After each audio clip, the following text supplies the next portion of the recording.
Հարգելի գործընկերներ, ինչպես գիտեք, այս տարվա սկզբից պարարտանյութերը,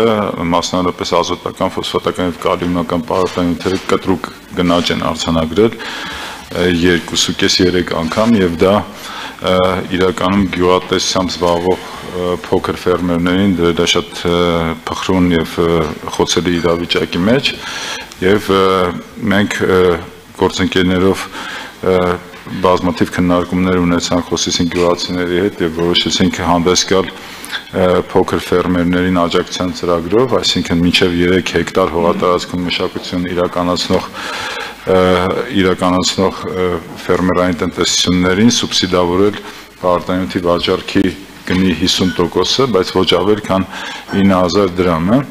Սահմանափակումը վերևից դրել ենք 3 հեկտարի սահմանափակումը դրել ենք այն պատճառով, որ ավելի խոշոր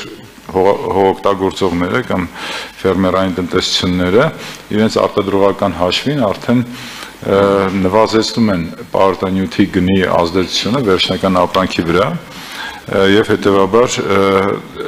աջակցության կարիք ունեն փոքր ֆերմերային տնտեսությունները միայն։ Պետք է օգտվեմ առիթից և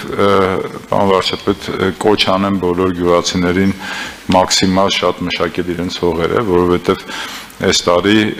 բազմաթիվ մարտահրավերները հաշվի առնելով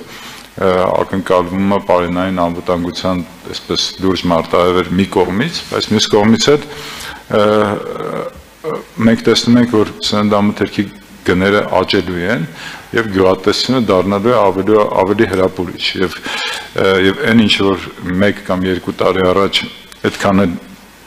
ձեռնտու չէր, այս տարի ավելի գրավիչ է դառնալու և էլի կոչ եմ անում բոլոր մարդկանց, ովքեր ունեն հողատարածքներ, որոնք չեն մշակել նախորդ տարիներին, անպայման մշակեն, որովհետև դրա պահանջարկը լինելու է։ Շնորհակալ եմ